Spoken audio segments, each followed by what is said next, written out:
reincarnated as a loner in another world, and every girl wants to be with him. A man named Haruka, who has no friends and a mission to survive. He against goblin battles to magic mishaps, he's about to turn worthless into unstoppable. The story begins with Haruka, a boy hiding from a group of goblins who are busy preparing their meal. Trying to slip away unnoticed, Haruka accidentally snaps a tree branch, instantly drawing all the goblins' attention. He bolts running as fast as he can, but as the goblins close and Haruka smirks, he suddenly leaps into the air, revealing his trap a hidden pitfall. The goblins tumble straight into it, just as Haruka planned. He tosses off his hoodie, proudly admiring the trap he dug earlier. The scene shifts, showing he's been living alone in this strange world for a while. On an average school day, Haruka is sitting alone at his desk because he is a total loner. He is well aware that he is a loner. As a matter of fact, he enjoys being alone since his only other option would be to hang out with his classmates, and he freaking hates them. There are a bunch of groups in the class, including the delinquents, the popular girls, the gym bros, and then there's the other people no one cares about. Haruka doesn't belong to any of these groups, and he is fine with that since he has a lot more time to read his books with no friends. However, his reading session is interrupted when a bright light appears beneath him. It looks like a summoning circle is spawning beneath the students. And for a moment, Haruka gets excited because he knows this means he gets to go on an Isekai adventure. But then he realizes that he's been getting too much screen time for a loner, and if he knows anything about Isekai, it means he's going to get screwed over somehow. He's not about to let himself become a victim before Black Clover Season 5 drops. So while the portal is still loading, he walks up to the door and tries to leave. Unfortunately, the door seems to be bolted shut with magic. No matter how much force he uses, he isn't able to get out of the room. The portal is almost done loading, and his classmates begin disappearing, fading away. As a last-ditch effort to avoid his otherworldly fate, Haruka decides to crawl into the ceiling vents to wait out the summoning circle. He jumps up and manages to crawl his way into the roof of the class. But just when he thought he was safe, the summoning circle followed him through the roof, and he ended up getting summoned anyway. It sucks that he couldn't stay on Earth, but since he already knows how this kind of thing goes, he expects some kind of fat king or pretty princess to show up soon and ask for his help or something. However, that's not what happens. Haruka sees a bald old man frantically waving his arms around and panicking at the sight of him. Apparently, the old man is God, and he was the one in charge of the summoning. He has already sent all of Haruka's classmates off to the other world, but because Haruka came up with the idea to hide in the ceiling while still getting summoned, his summoning was a mess. So, God needs to send him to the other world quickly before he gets in trouble for this mess. He tells Haruka that he will get abilities to help him in the other world, but since he's late, all the good abilities have already been chosen. The only things remaining are all the leftover ones that no one wanted. To list a few, he has the option of picking skills that equate to professional Roblox, gambling dice, contact lenses, and a stick. To make it worse, he only has a limited number of skills he can choose. Haruka begins taking out his anger on God for summoning him here and only having trash skills left. God knows he messed up, but he didn't graduate from God University just to get yelled at by a high schooler. So, he tells Haruka that he will give him all the remaining trash skills as an apology, but he doesn't want to see his ugly face around here anymore. God then teleports Haruka to the other world immediately.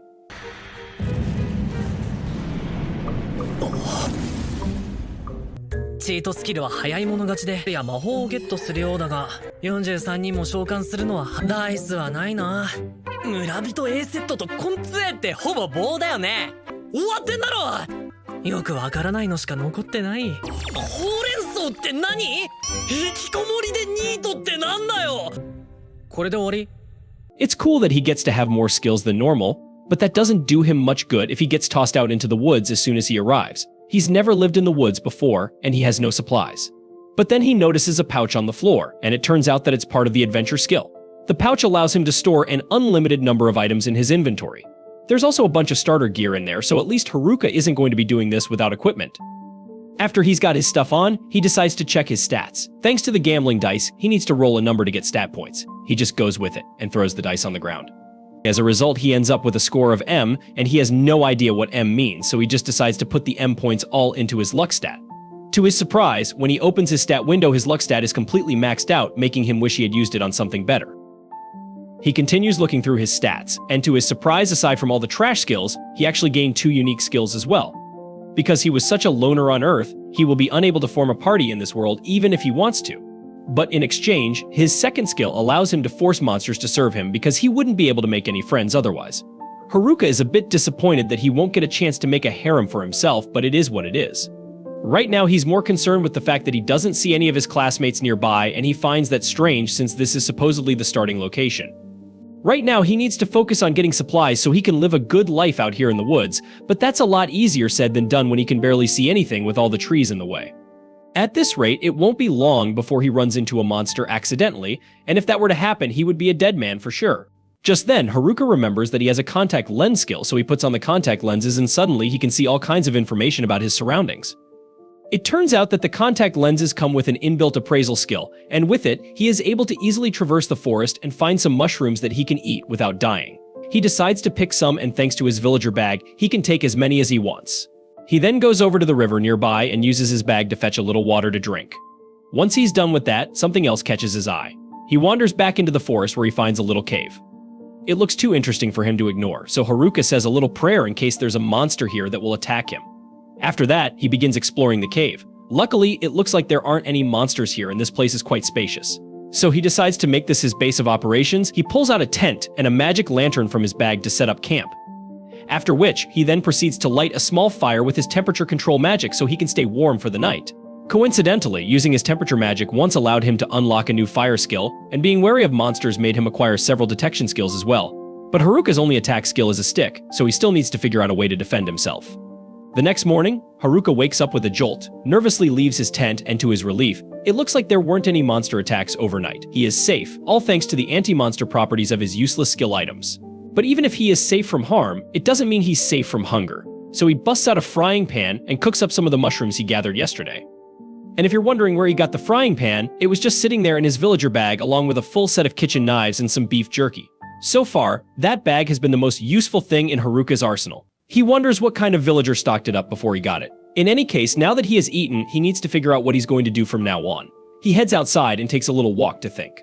For now, that cave will work well as a base of operations, but Haruka still needs to worry about finding a reliable source of food and creating safety measures against any monsters that may try to attack him in this world. Fortunately, with his contact lenses, it shouldn't be too hard for him to gather enough food to last for a while, as he finds some more mushrooms and some herbs almost immediately.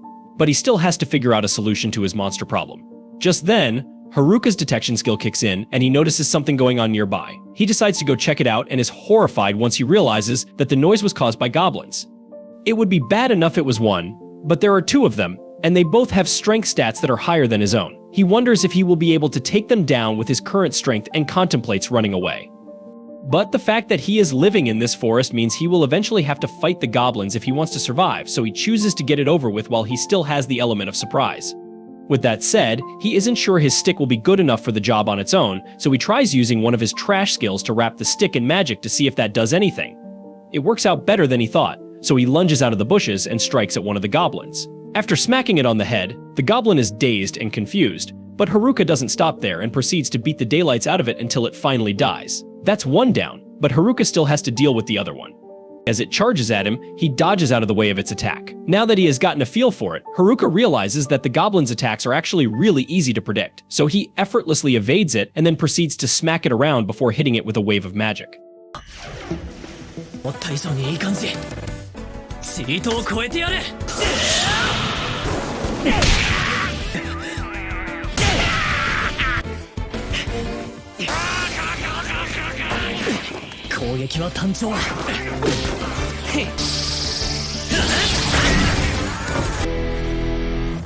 Having just won his first fight against goblins, Haruka thinks that's enough work for the day and decides to head back to the cave so he can rest a little.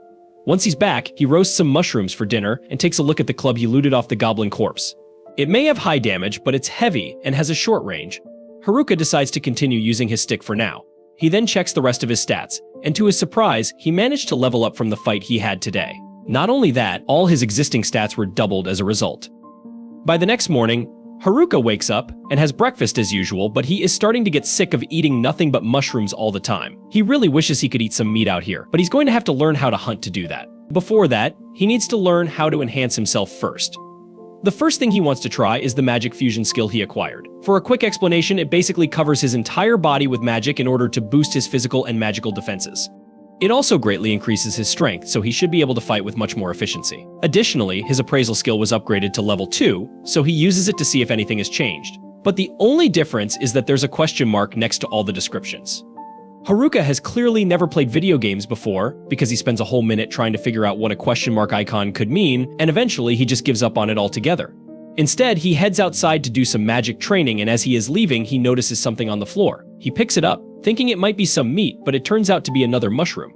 It may be delusional, but Haruka was really hoping meat would just grow on trees in this world, and he soon realizes that he's not going to be finding any meat on the forest floor. So he decides to just go ahead with his magic training.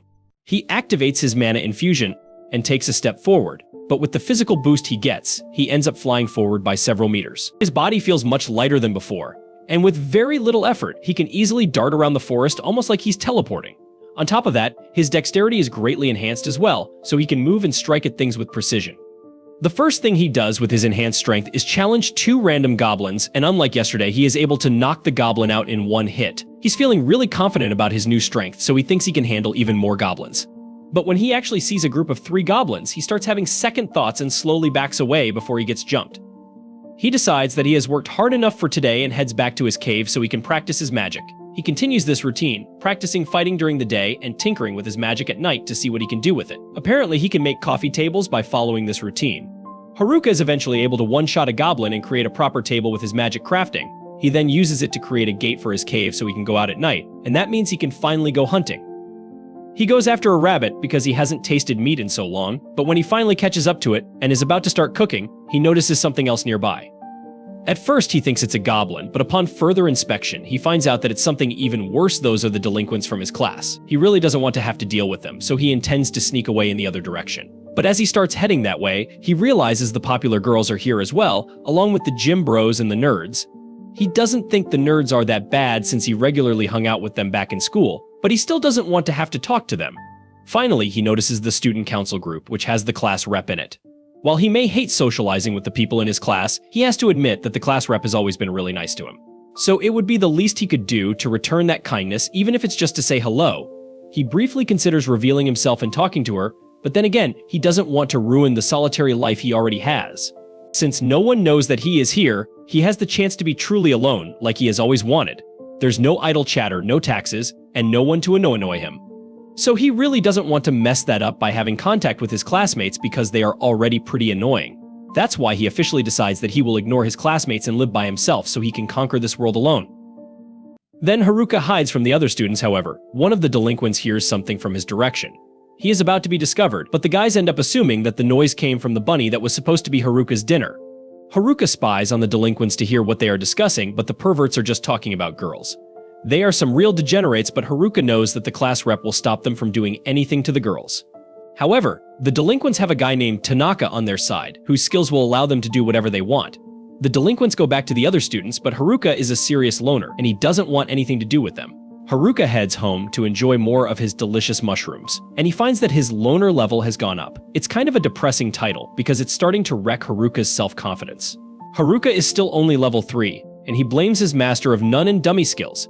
He isn't sure what they do, but he assumes that Master of None means that he can't stay focused on any one thing long enough to make it really strong. However, it does allow him to accomplish a lot of different things. As for the dummy skill, Haruka assumes that it just makes him a puppet, which would make it the worst skill to ever exist. Haruka decides to eat his troubles away, but this just reminds him that he doesn't have any meat to eat. On day 7, Haruka wakes up to the sounds of fighting. He finds the nerds in battle and wonders if he should help them. He uses his appraisal skill on them and is shocked to find that they won't need his help at all. They have way better classes than him, and Haruka is the only one in need even among the nerds. This reminds him that, unlike him, they actually have overpowered skills. Unfortunately, this is a lot like how things were in his old world. His class was full of top athletes and as students they even had kids of celebrities. Haruka often wondered how he ended up there. Haruka determines that the dweebs can handle themselves, but he notices that some sneaky little monsters are sneaking up from behind them. Haruka remembers being friendly with the nerds in class, so he decides to help them out. The nerds thank him, and Haruka shows them his sweet-looking cave. They marvel at how fancy it is. 良い子は寝てる時間だよ。MP、まだ無理。ダメだ。オタクたちか。ちょっと苦戦してる。なんで俺だけ無職なんだよ。チートスキル持ちじゃん。全国トップレベルのアスリートや子供とかばっか。成績優秀な男女みたいな普通の生徒がいるのか。ゴブめしょうがねえ。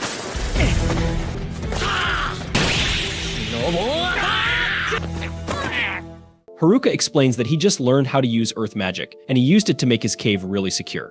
They wonder if Haruka did all this alone, so he points out that he's always alone. Haruka wonders why the nerds are with the other students, and he is shocked when they reveal that they're on the run. It all started when everyone was transported before Haruka. Everyone was in shambles because they didn't know anything about being Isekai, but the nerds were well versed on this subject. They were already assigning points into their skills, so the jocks demanded information from them. Everyone else was falling apart, but the class rep knew that they needed to keep quiet in the woods. It was too late, however, as they were already found by a group of goblins. Haruka is shocked to hear that even the delinquents were trembling in fear. But this was the perfect time for the nerds to shine. They acted like they were the protagonists of their own anime and began taking out the goblins. The jocks were inspired by all the nerdy bravery going on, so they helped out and the monsters were defeated. The class rep quickly gathered herself and led everyone to a safe riverside clearing. The nerds took the opportunity to shine even more as they helped everyone set up camp. Thanks to their lifelong dedication to avoiding touching grass, they became experts in all things Isekai, including survival. The class rep organized everyone and put them to work. Soon enough, everyone came together and began working as one. This didn't last long, however, as the popular girls decided that they didn't want to work anymore. The class rep tried to explain that their best chance of surviving was by sticking together, but the group started to fall apart. They were all tired of working so hard, so they just left all the responsibilities to the nerds. The class eventually fell apart completely, and there was nothing the class rep could do. From then on, only the class rep, the nerds, and a couple of other students did any work. The other students were just so lazy, so the nerds began to resent them. They were even in charge of doing all the fighting. The nerds were super dependable though, as they just wanted to get stronger and level up. This was because they saw what skills the delinquents picked. Some of the skills they chose were Charm and Puppeteer, 2 abilities that grant control over other people. The nerds knew that the delinquents had bad intentions, so they were leveling up to stand against them. The delinquents were working hard to level up as well because they needed to in order to use the skills. The nerds kept a very close eye on the delinquents, and they eventually heard what they planned to make some of the girls do. The nerds told the class rep, so she decided that she would have to level up as well. Unfortunately, the delinquents reached the level requirements for their skills soon after. The class rep just so happened to run into them at the worst moment, but seconds later, the delinquents were on the ground. The nerds were prepared for this very moment, and they used their seal abilities to seal the Charm and Puppeteer skills of the delinquents. They exposed the forced plans of the delinquents, so the delinquents ran out of the camp. However, one night, the delinquents made their return, and they got their revenge by using weapons. They destroyed the camp and declared that they would be back later to cause more chaos. For some odd reason, the nerds ended up receiving all the blame for what happened. The popular girls, whom they kept from becoming puppets, were the ones to turn on them first, and the other students followed. The class rep and a few other students took the nerds' side, but it was too much to deal with, and the nerds decided to just leave. Haruka feels really bad for them, so he throws a mushroom party for them. Haruka ends up spending the next day with the nerds as well, and he determines that not being a loner is okay sometimes. Eventually, Haruka says goodbye to his new buddies, and they offer to let Haruka join them. They're going to look for a town so they can get started as adventurers. Haruka agrees that he's closer to the nerds compared to the other groups, but he shocks everyone when he still declines. Haruka simply shoos them away, so the nerds leave. 委員長と一部の生徒は陽子たちは気まずさのあまりお前ら今日のご飯は豪勢に行こう食え食えキノコクラスのやつらに駆られんなよはるかくんはどちらかといえば駆られませんってば本当に来ないんですかクラスでも僕たち側じゃああ確かにそうだなだが断るHaruka admits to himself that he would like to head into town, but he knows that with his terrible stats, he would only hold the dweebs back. The nerds seem pretty worried about the class rep, so Haruka decides to go check on the other students. On his way there, Haruka is confronted by a kobold, but he manages to punch it into unconsciousness. Haruka is surprised to see that no students are left at the campsite, and his enemy detection skill reveals some footprints. Following the trail leads him to find the popular girls. Haruka panics and decides to get started on cooking dinner back home, but the girls try to stop him. They say that they just want to talk, but Haruka knows that being around them is the exact opposite of quiet solitude. Haruka runs for his life, but he is shocked when the girls politely ask him to stop by saying please. The girls explain that they're looking for the nerds, but Haruka assumes that they just want to put them to work again. The girls shock him, however, as they want to apologize to the nerds because they just now realize that they owe their lives to them. Haruka knows that these girls have never apologized in their entire lives, but they are very serious. Haruka breaks the bad news by explaining that they have no chance of catching up to the nerds, but they still want to know where they went. Haruka points out that they wouldn't make it out of the woods the way they are now because they don't even know how to fight. The girls are discouraged, but Haruka demands to know if this means that they're just going to give up. He demands to know if they're serious about apologizing to the nerds, and Haruka thinks about how he needs to test the girls for the sake of the nerds. Haruka's tough motivation tactic backfires, however, as the girls begin to cry. They just wanted to apologize to the nerds, but now they fear that they will be eaten. Haruka has no clue what's going on, so the girls beg for him to teach them how to survive until they find the nerds. Haruka accidentally says yes, and this activates his domination skill. This makes him rule over the girls, and Haruka wonders how this could have happened. The girls end up following him around like lost puppies with soulless eyes. It's also terrifying because the girls now finish off bad guys without a single word. They even bring crystals dropped by the monsters like they are dogs returning a frisbee.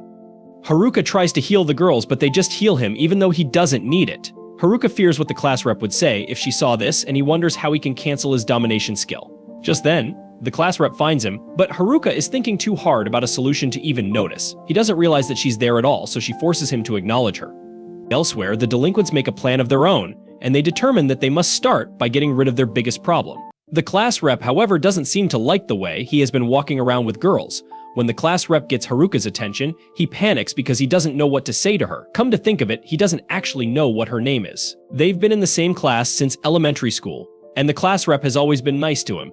He can't believe he never bothered to learn her name. A few moments later, the rest of the girls from the class show up, since everyone aside from the popular girls was following the class rep's orders. Speaking of the popular girls, the class rep notices them standing behind Haruka, but they look like they're currently sharing a single brain cell. The class rep thinks Haruka must have done something to them. He would like to say he's innocent, but the fact of the matter is that even if he didn't mean to do it, his skill turned the girls into his servants, and he doesn't know what to do about it. He tries his best to explain the situation without making himself seem like the bad guy, but none of the girls actually believe him, so Haruka gives up on trying to prove his innocence and turns to walk away. Unfortunately, the class rep forces him to stay while she checks on Shimazaki to make sure she's alright. Luckily, a little shaking was all it took for the subjugation to be undone, so Shimazaki tells the class rep that she's alright. The class rep is relieved to hear that Haruka thinks that means he can leave now, but the class rep still wants to find out how the whole subjugation thing happened in the first place, so she refuses to let Haruka go yet. While the girls are talking, Haruka is left alone by a tree. And since he's got nothing to do, he decides to try practicing his magic so he can expand his house once he gets home. He begins trying to figure out how to make a basement, but he messes it up and accidentally buries himself in the ground from the neck down. He's stuck like that until the class rep finds him, and she is shocked to see him buried in the dirt when she just asked him to wait a few minutes. Boredom can drive a guy crazy. She walks over to Haruka's head to grab him so he can get out of the dirt, and once he is free, she apologizes for not trusting him, since Shimazaki told her that he was just trying to help everyone. Haruka doesn't recall ever saying he would help everyone, but the class rep and the other girls are already thanking him, so he decides to just go with it. Since everything has been settled, he wants to head back home, but the girls start getting mad because he wants to leave them out in the wilderness without helping at all. The class rep realizes Haruka just mentioned having a home, so she asks him about it. Haruka explains that he had some spare time on his hands, so he just kind of built a house. The class rep can't believe he managed to build an entire house by himself while they've been struggling to manage a camp. The other girls are extremely impressed as well, so they call a meeting and begin talking amongst themselves. The class rep asks how many people Haruka's house can accommodate, and from the way he designed it, it would fit about 240 people, but he would have to move some furniture around and empty the indoor pool. The class rep is really jealous of how well Haruka is doing for himself, and as much as she hates to bother him, she asks if she and the other girls can stay with him for the night since they're all currently homeless. Haruka freaks out because it's one thing to invite guys to stay over for the night, but this is an entire class worth of girls, and he's having a hard time controlling himself. Once he calms down, Haruka begins leading them all to his house, but because of all the time he has spent roaming these woods, he is far better at getting around. One of his skills even gives him some helpful pointers to keep him going in the right direction. Eventually, Haruka makes it back to his house with the girls, and after catching their breath, they are stunned by the magnificence of Haruka's house. It's been so long since they've had a roof over their heads or experienced the wonders of indoor plumbing, so as soon as Haruka mentions that there's a bath over in that direction, the girls start frantically running towards it and strip down right there in front of Haruka. There's no way he can handle spending an entire night in the same room with all of them, so he sets up a tent to be alone and prepares to go to sleep. おいでませー。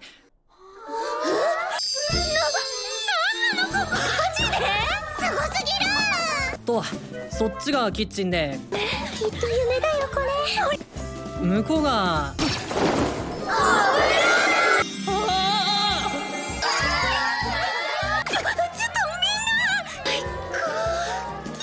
Just then, the class rep walks into his tent because there's something she wanted to talk to him about. First of all, she thanks him for all his help because she wouldn't have known what to do without him. After the nerds left, the gym bros decided to leave as well, so the girls were all left on their own. It's been tough, but now that they've had a bath and a good meal, the girls are all in high spirits once more. Still, even though things worked out eventually, the class rep feels that she has failed as a representative because she couldn't do anything to help the class's situation by herself. Haruka thinks she's being a little too hard on herself because up till now, she's been the one protecting the girls and keeping them together. That may be true, but the class rep says it just got lucky because they didn't run into any monsters out there. If they had, she would have been powerless to protect the class, unlike the nerds. Again, Haruka doesn't think she's being fair to herself because the nerds have practically spent their whole lives preparing for this situation, so it's natural that they would be able to handle themselves well. However, on her end, this was the first time she had ever even heard about an Isekai, so all things considered, she's been doing pretty well. The class rep feels a lot better after hearing him say she did a good job, although her accomplishments still seem insignificant compared to Haruka, who created a functioning household in just a week. She wishes him a good night and heads back inside, but with everything that happened today, there's no way Haruka is getting any sleep tonight. Early the next morning, Haruka wakes up and finds one of the girls sitting outside his tent asking him to get up because breakfast is ready. It takes him a minute to realize what's going on, but when he finally does, he freaks out a little and says he actually wants to sleep in a little longer. The girl doesn't accept his answer and crawls on top of him to convince him to get out of bed, so Haruka gives up and asks what's for breakfast. He was expecting the usual mushroom soup with a side of extra mushrooms, but to his surprise, breakfast is actually fish today, and he is so excited that he accidentally headbutts the girl. The girl is slightly hurt, but Haruka couldn't care less because he finally gets to eat something other than mushrooms, and he absolutely loves it. Class Rap doesn't understand why he is so excited to be eating fish when he has been living next to the river this entire time. While that may be true, Haruka simply sucks at fishing, so he has never been able to catch any for the girls. They must have a reliable method of catching fish, so Haruka asks to see how they do it. The class rep agrees and takes Haruka to the river along with one of the girls who has a lightning magic skill. He asks her how she catches fish, and she explains that she kind of just electrocutes the water until the fish stop being alive. Haruka is really impressed, so he pleads with her to do it one more time. While the girl doesn't really want to, she agrees anyway since Haruka is helping her out. She spawns another lightning ball, but before she can throw it in the river, Haruka takes the lightning ball and seals it with his packing skill. He then tosses it in the river and is able to catch some fish as well. On top of that, he also acquires lightning magic, so he won't be needing the lightning girl's help anymore. The class rep asks what he just did, so Haruka explains that by using his packing skill on a particular element, he can gain that kind of magic. It's probably an effect caused by a combination of his many skills, which is definitely useful, but he still doesn't think it's impressive since he only has a bunch of useless skills. While the other girls are playing by the river, Haruka sits with the class rep and asks what she and the other girls plan to do after this. The class rep says the details still aren't certain yet, but they plan to head for the nearest village to try and catch up with the nerds. However, they're going to need to level up if they plan to make it out of this forest on their own, so Haruka offers to help them train before they leave. A short while later, all the girls are gathered out in the forest, and before Haruka begins his training camp, he says he would like to know what their current levels are. The girls tell him that their levels are all above 16, and Haruka begins feeling depressed because he's still only level 7 after all this time in the forest. He's honestly starting to doubt that the girls even need his help to begin with, so he decides to give them a small test and sets them up to fight a bunch of kobold to see how well they do. The girls think this will be a piece of cake since the kobold are only level 6, but a few moments later, they've all had their asses handed to them and are down for the count. みんなのレベルを確認しておきたいんだけど17です。20だけど。16レベル高え。21、16かな。ちなみに俺はまだ。お、いいところに。これから皆さんには暇としてもらいます。手頃な低レベル3匹。レッツコボー。やれやれだね。The girls had no idea that the kobold would actually fight back, so they all head back to regroup and think of a new strategy. For some reason, the strategy meeting is taking place in Haruka's magic tent. They can all fit since Haruka's tent is able to expand, but he still has no idea why they chose to come here. After a little deliberation, the girls head back out and they are sure they won't lose this time. Haruka is glad that they seem motivated, but he honestly doesn't think they'll be able to win this time either. Once they've left, the girl from this morning approaches Haruka and says she wants to apologize for her behavior this morning. She was intentionally getting close to him just to see if he would try to take advantage of the situation if given the chance. She admits that she didn't trust him at first, but he gave them a place to stay, food to eat, and is even helping them learn how to fight, so she feels like she can trust him. She'll be back to wake him up tomorrow with his breakfast. Haruka is glad she trusts him and says he's looking forward to seeing her tomorrow, although he doesn't know her name, so he's just going to call her Fish Girl. The next morning, Haruka is happy to receive the fish from Fish Girl, but then he hears the other girls talking about going out to fight Kobold again for revenge.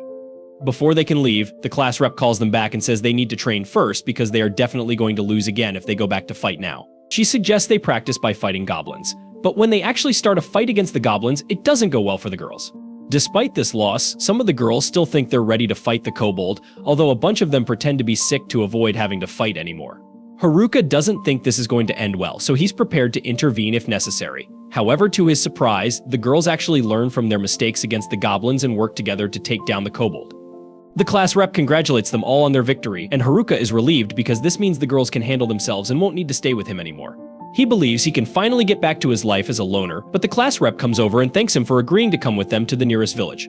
He knows for a fact he never said he would join them, but the class rep is really insistent, so he caves in and agrees to go with her. A little while later, everyone has packed their stuff and is ready to leave the forest, but Haruka reminds them that they don't know what they might run into out there, so they should all keep their guard up. At the same time, in a different part of the forest, one of the boys from the class is seen running for his life. When he makes the mistake of turning around, he trips over a rock and is now cornered by his attacker, and having nowhere to run, he ends up getting strangled to death.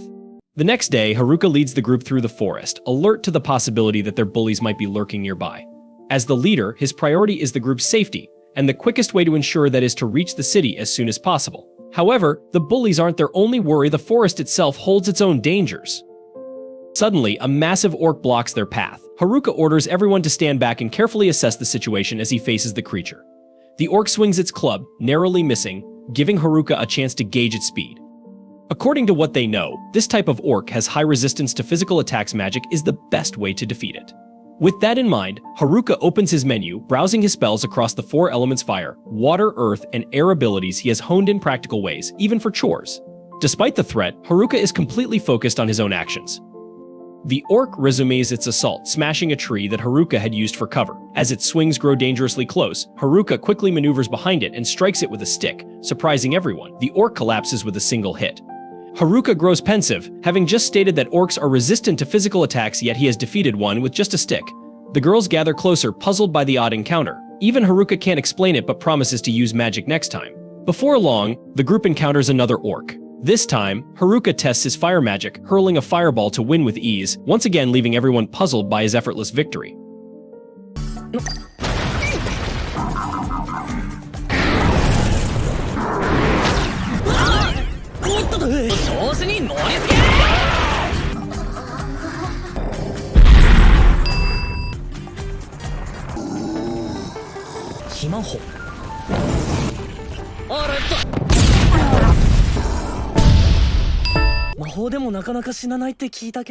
The girls realize Haruka might be too overpowered for a conventional fight, but by nightfall, they are less frustrated, especially with roasted meat at their improvised campsite. A little further off, Haruka uses earth magic to set up a deep pit trap for security. His magical tents not only repel monsters but also detect nearby presences, ensuring the group's safety. With the camp secure, he maps out the route for the next day, checking the river's location. When he suddenly senses a presence nearby, he rushes to investigate. He spots some figures, fearing they're the bullies, but instead finds friendly athletes, suspicious of their intentions. Haruka assumes they're after someone in the forest, but they clarify they're actually looking for him. Meanwhile, the girls don't trust anyone from the class. The athlete's leader, however, warns Haruka of a dangerous skill roaming the forest that's more concerning than hypnosis or mind control. A skill called hijack. Haruka recalls hearing of this skill, and the athlete confirms it, but it isn't the delinquents who have it, rather, it's an outsider. Haruka jokingly taunts the athletes, suggesting he might possess the skill himself. They admit it might be better in his hands than in the bullies and ask if he knows how to use it. Embarrassed, Haruka admits he only has the magic of servitude, a concept the athletes aren't familiar with but trust him regardless. A bit annoyed, Haruka warns them not to underestimate lunars. They insist they mean no harm and just wanted to warn him about hijack while monitoring the bullies.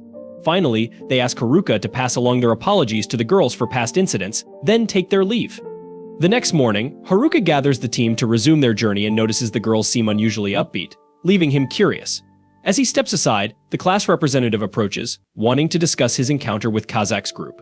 Haruka mentions their apology, but she has something more serious to say. She reveals she's the one with the hijack skill. Surprised Haruka hadn't figured it out sooner, she admits she'd asked Oda's group to keep her hijack skill a secret. Now that Haruka knows, she wonders why he chose to help her despite the skill's deadly nature, one that lets her steal someone's abilities by taking their life. Haruka responds lightly, but she explains that hijack is considered the most terrifying and sinister ability. Haruka remarks that even a group of nerds who had sealed away other dangerous skills hadn't touched hers, believing only she should wield it. Touched, the class rep tears up, playfully blaming Haruka for making her cry. He jokingly dashes off, though she's grateful for his support. Later, the group continues toward the river. Once they reach the spot Haruka had planned, he suddenly dashes forward, testing his magic infusion and using his magic weight skill to make himself lighter. This lets him leap high into the air, hopping from branch to branch until he reaches a great height. Despite his efforts, he still hasn't learned to fly, so he crashes down, nearly losing all his HP. He would have died without his magic infusion, but at least he's found the right path, even if it involved briefly playing bird. 委員長はそっちをお願い。まずは魔力点のスキル金量魔法で体をここからはたとえチートスキルじゃなくてももっとさらにはいグラ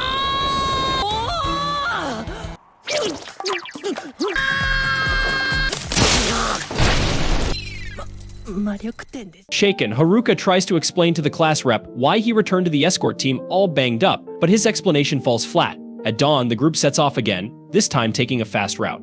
Various events unfold along the way. Despite these incidents, the team stays united, pressing toward their goal. Eventually, a storm clears, and they find the forest's exit with the girls cheering. Haruka, however, remains cautious, scanning the hills for any hidden dangers. Checking his menu, he finds he's learned the airwalk skill from his previous leap. He quickly tests it, using it to scan the area for safety. As they proceed, he spots some locals under attack by monsters. Though he hesitates, uncertain if the strangers are trustworthy, the girls insist on helping. The class rep even promises to fight if they turn out to be bandits. Knowing how she'd react, Haruka decides to handle it alone to avoid risking his companions. To reach the struggling group quickly, he uses the wind tornado spell he tried the previous day. Unfortunately, the tornado pulls the class rep along with him as she grabs his cloak to keep from falling. They realize too late that they can't stop as planned and crash into the group's carriage like a meteor. After the dust settles, Haruka has already dealt with a nearby monster, and the class rep steadies herself. The group's leader, a black-haired man named Ofter, introduces himself, and another man, Pal Gaitek, joins him. Haruka asks about the attack, and Ofter explains that a pack of great green wolves ambushed their merchant caravan, and the guild placed a bounty on them. Their team tried to take the job, but underestimated the wolves' strength. Afterward, Haruka grills a mushroom for Gaitek, who excitedly identifies it as a buff shroom, a rare mushroom that grants a temporary power boost. Surprised, Haruka shares it, helping the girls quickly recover. Watching the group interact, he feels oddly at ease around the newcomers. Soon, the rest of the group catches up to Haruka, and the girls are thrilled to meet an elf for the first time. The locals guide them to the long-awaited city. To mark the moment, the group draws a line in the dirt as a symbol of their new chapter and leaps over it, facing their future together. Meanwhile, the bullies train and level up deeper in the forest, determined to find the girls for a showdown. One boy, recently captured, suggests breaking the seal on their puppet and hypnosis skills, but they'll need someone with a sealing ability, meaning they must track down the group of nerds with that skill before seeking revenge. This is the end of Loner Life in Another World Episode 4. Thank you so much for staying on this channel and watching our videos. Don't forget to like this video and subscribe to our channel so we can keep you updated with our latest content. See you in the next video.